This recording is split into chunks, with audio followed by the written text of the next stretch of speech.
വാർത്തകൾ തുടരുന്നു. Kasaragod edu conclave 2026 September 12 Bekal beach പാർക്കിൽ നടക്കും. ജില്ലയിലെ വളർന്നുവരുന്ന കുട്ടികളുടെയും യുവജനങ്ങളുടെയും സർഗാത്മക, കായിക, ബൗദ്ധിക കഴിവുകൾ വികസിപ്പിക്കുകയും വിദ്യാഭ്യാസ അവസരങ്ങൾ കൂടുതൽ ജനകീയമാക്കുകയും ചെയ്യുക എന്ന ലക്ഷ്യത്തോടെയാണ് കോൺക്ലേവ് സംഘടിപ്പിക്കുന്നതെന്ന് സംഘാടക പ്രവർത്തകർ വാർത്താ സമ്മേളനത്തിൽ പറഞ്ഞു.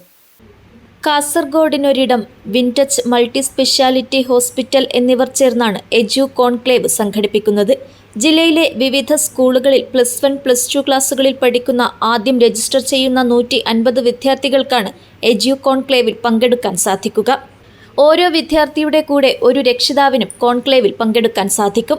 മത്സര പരീക്ഷ, ആരോഗ്യം, കായികം, cinema, tourism, innovative Kasaragod, leaders meet തുടങ്ങി 7 സെഷനുകളിലായി പ്രഗത്ഭരായ വ്യക്തികൾ വിദ്യാർത്ഥികളുമായി സംവദിക്കുമെന്നും ഭാരവാഹികൾ പറഞ്ഞു.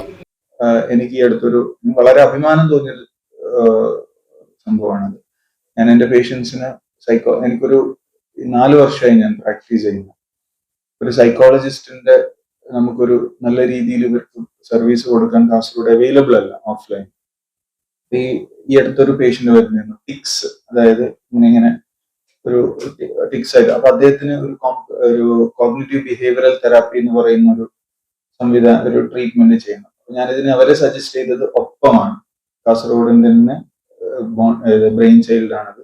അവരതിൽ വിളിക്കുകയും അവർ വളരെ ഹാപ്പിയായി തിരിച്ചു വന്ന സെഷൻസിനെ കുറിച്ച് സംസാരിക്കും. നമ്മുടെ നാട്ടിൽ നിന്നുകൊണ്ട് ഇങ്ങനെ ഒരു സംവിധാനങ്ങൾ ഉണ്ടാവുമ്പോൾ അതിലേക്ക് ഇനിയും കുട്ടികളെ അതുപോലുള്ളതിലേക്ക് ഇൻസ്പയർ ചെയ്യുക, അതാണ് ഇത്. പിന്നെ ഓപ്പറേഷൻ തൂഫാൻ, ഇത് വളരെ ഇമ്പോർട്ടന്റ് ആണ്. നമുക്കറിയാം, ആസ് എ ഡോക്ടർ സ്ഥിരമായി കാണുന്നതാണ് ഡ്രഗ് അബ്യൂസേഴ്സ് ആയിട്ടുള്ള അതുണ്ടാക്കുന്ന പ്രശ്നങ്ങൾ. പലപ്പോഴും നമ്മുടെ കുട്ടികളുടെ ഇടയിൽ എത്രത്തോളം ഇത് ഡെപ്തിലേക്ക് ഇറങ്ങിയിട്ടുണ്ടെന്ന് നമുക്കറിയാം. അപ്പൊ അതിനെക്കുറിച്ചും കൂടി, പിന്നെ സമാപന പരിപാടിയിൽ നമ്മുടെ ഒരു സെഷൻ MLA-മാരുമായിട്ടുള്ള കാസർഗോഡിന്റെ രാഷ്ട്രീയവും കാസർഗോഡിന്റെ ഫ്യൂച്ചറും ഡിസ്കസ് ചെയ്യുന്ന ഒരു സെഷൻ, അവസാന പരിപാടി. ഇങ്ങനെ 8 സെഷനായിട്ടാണ് നമ്മൾ ഇതിനെക്കുറിച്ച് പരിപാടി സംഘടിപ്പിക്കാൻ ആഗ്രഹിക്കുന്നത്. Kasaragod edu conclave chairman doctor Muhammad Shameem Kattathadukka, organising secretary Jubair, സംഘാടക സമിതി പ്രതിനിധി ഗൗതം NC, ഡോക്ടർ നഫീസത്ത് ഹലീന, ഫാത്തിമത്ത് ഷംന എന്നിവർ വാർത്താസമ്മേളനത്തിൽ പങ്കെടുത്തു. News bureau, Kasaragod.